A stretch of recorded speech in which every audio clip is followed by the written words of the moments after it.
Assalamualaikum warahmatullahi wabarakatuh. Bertemu lagi dengan pelajaran biologi di kelas 10 IPA. Bagaimana kabar kalian? Semoga kalian selalu dalam keadaan baik dan sehat ya. Nah, sebelum memulai pembelajaran, marilah kita berdoa menurut agama dan kepercayaan kita masing-masing. Semoga kita selalu dalam lindungan Allah Subhanahu wa taala dan diberikan kemudahan dalam menjalankan aktivitas kita sehari-hari.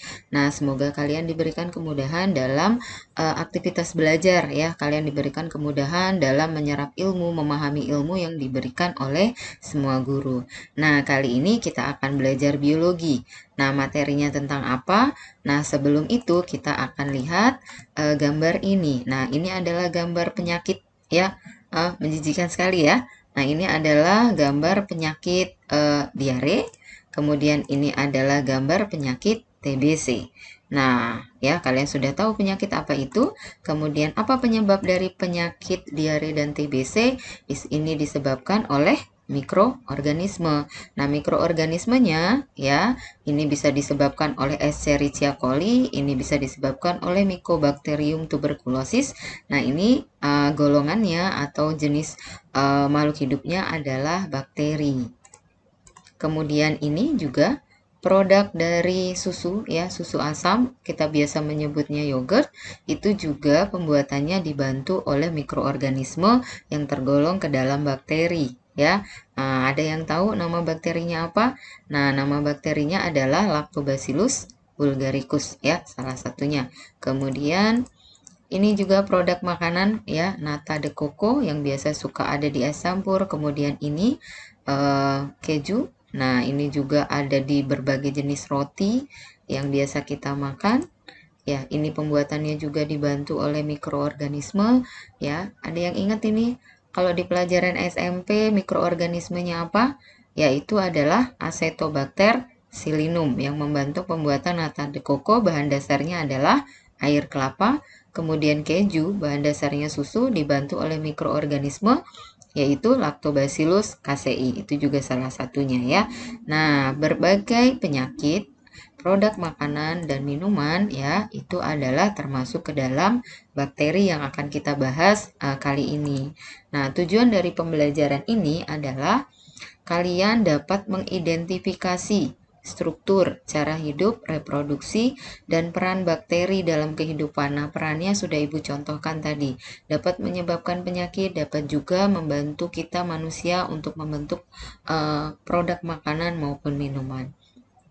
Dan tujuan lainnya adalah kalian terampil dalam menyajikan data tentang ciri dan peran bakteri dalam kehidupan, serta menunjukkan sikap disiplin, jujur, percaya diri, dan bertanggung jawab. Disiplin itu berarti kalau kalian masuk sesuai dengan tepat waktu, kemudian dalam mengerjakan tugas kalian jujur dan juga bertanggung jawab, kemudian percaya diri kalau misalkan kalian ditanya, kalian dapat menjawabnya dengan percaya diri, atau kalian disuruh presentasi, kalian dapat presentasi dengan percaya diri. Nah, itu adalah penilaiannya. Nah, untuk pertemuan kali ini, Ibu akan menjelaskan mengenai sejarah penemuan bakteri, ciri bakteri, dan struktur bakteri. Sementara untuk reproduksi dan peran bakteri, itu akan dijelaskan pada pertemuan selanjutnya. Nah, kemudian kita lihat ya sejarah penemuan bakteri. Jadi bakteri itu ditemukan seiring dengan ditemukannya mikroskop.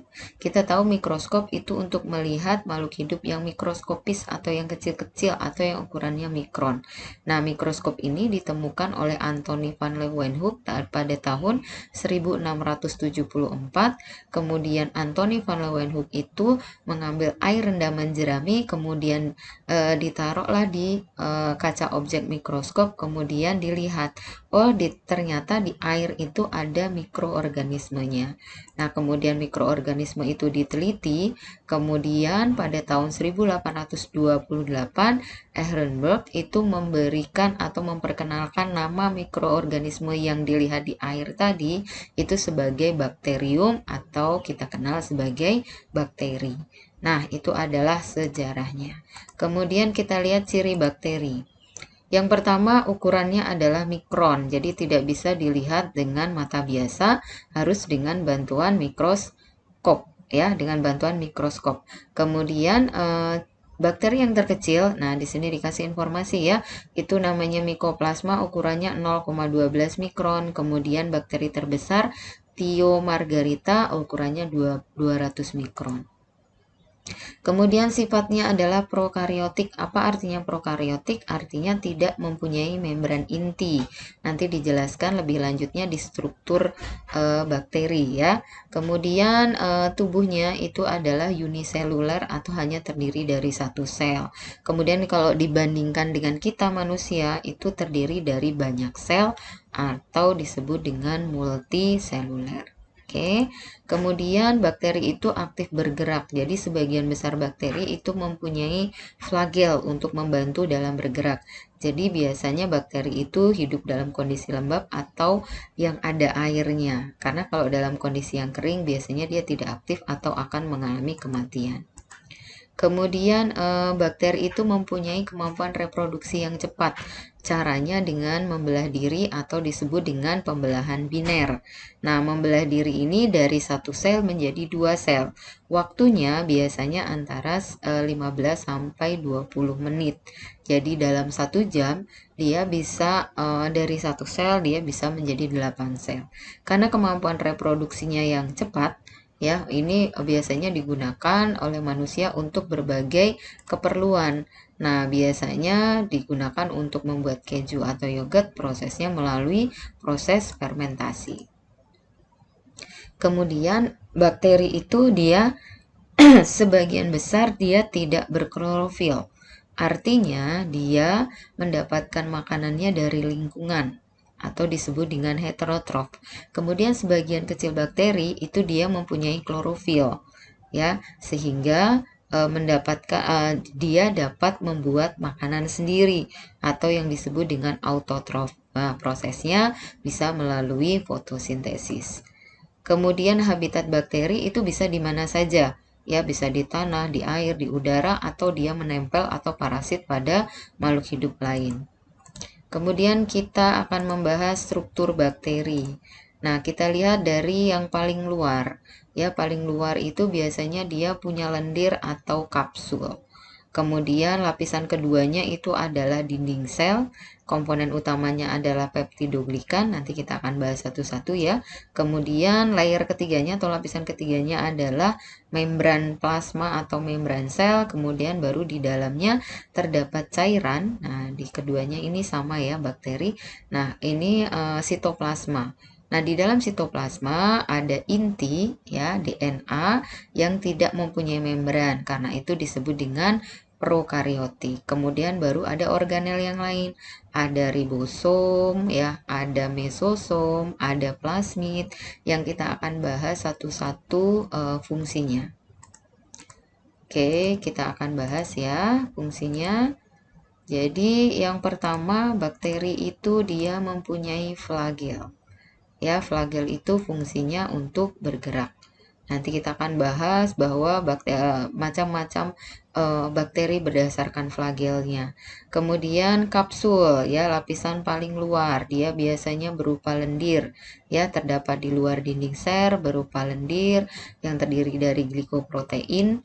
Kemudian dia berfungsi untuk mempertahankan diri dari sel inang jika sel inangnya itu menghasilkan antibodi.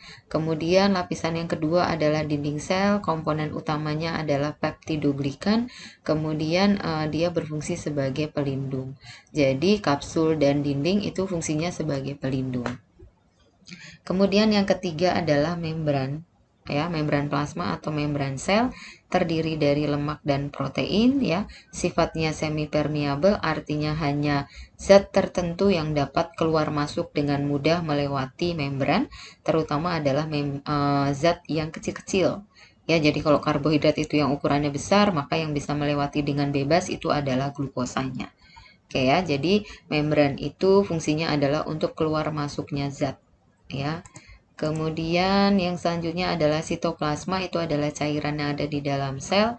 Kemudian dia berisi bahan organik dan anorganik serta organel-organel, karena di dalam sitoplasma itu terjadi keseluruhan reaksi metabolisme untuk kepentingan atau keperluan hidup dari sel tersebut. Kemudian DNA, ya, deoksiribonukleik acid, itu merupakan inti dari sel ini, ya, sel bakteri yang dapat digunakan untuk pewarisan sifat dan mengatur semua kegiatan di dalam sel tersebut. Ya, jadi dia DNA itu bentuknya adalah sirkuler seperti kalung. Ya, jadi melingkar, ya, saling bersambungan. Kemudian organel yang ada di dalam sitoplasma itu adalah mesosom. Mesosom itu dia juluran membran ke arah dalam dan berfungsi untuk menghasilkan energi melalui proses yang disebut dengan respirasi. Oke, kemudian ribosom. Ribosom itu adalah titik-titik yang ada di dalam sitoplasma. Nah, fungsinya adalah untuk sintesis atau pembuatan protein. Kemudian lembaran fotosintetik atau tilakoid atau klorosom, ya, ini tidak semua bakteri mempunyai, ya, hanya bakteri yang mempunyai klorofil saja yang punya klorosom atau membran tilakoid. Ya, fungsinya adalah untuk fotosintesis, itu membuat makanan sendiri, hanya sebagian kecil saja. Kemudian plasmid, plasmid ini juga tidak dipunyai oleh semua bakteri, ya, hanya bakteri tertentu saja yang biasanya bersifat patogen. Ya, biasanya plasmid ini berupa DNA yang dia ukurannya 1/1000 dari DNA-nya. Bakteri saja ukurannya sudah mikron, apalagi DNA-nya. Nah, plasmid ini 1/1000-nya, berarti dia hanya berisi beberapa gen yang biasanya bersifat patogen atau merugikan bagi makhluk hidup lain. Ya, kemudian endospora. Nah, endospora ini akan dibentuk pada saat tertentu karena untuk mempertahankan diri. Biasanya jika lingkungan menjadi tidak menguntungkan atau lingkungan menjadi kering, maka dia akan mengecilkan selnya supaya untuk bertahan hidup. Oke. Nah, kemudian berdasarkan flagelnya, ya, tadi di awal Ibu sudah sebutkan, berdasarkan flagelnya, ya, bakteri itu bisa dibagi menjadi 4, yaitu monotrik, amfitrik, lofotrik, dan peritrik. Monotrik artinya bakteri yang hanya mempunyai satu flagel. Kemudian amfitrik, bakteri yang mempunyai flagel di kedua ujungnya. Ya, mau satu, mau beberapa, tapi di kedua ujungnya ada flagelnya, maka disebut dengan amfitrik. Kemudian lofotrik itu mempunyai banyak flagel di salah satu ujungnya. Kemudian peritrik itu mempunyai banyak flagel di seluruh permukaan selnya. Ya, nah ini adalah macam-macam dari bakteri berdasarkan flagelnya. Nah, sampai di sini materi kita. Semoga kalian dapat memahaminya. Jika kalian belum paham, masih bingung, silahkan kalian bertanya. Boleh melalui chat yang ada di WA, boleh melalui chat yang ada WA Japri maupun WA yang ada di grup, boleh juga chat yang ada di e-learning, atau kalian boleh juga melalui video call. Oke, Ibu selalu mengingatkan karena masih dalam masa pandemi, jaga diri dan orang di sekitarmu dengan mentaati protokol kesehatan. Ya, oke. Terima kasih. Wassalamualaikum warahmatullahi wabarakatuh.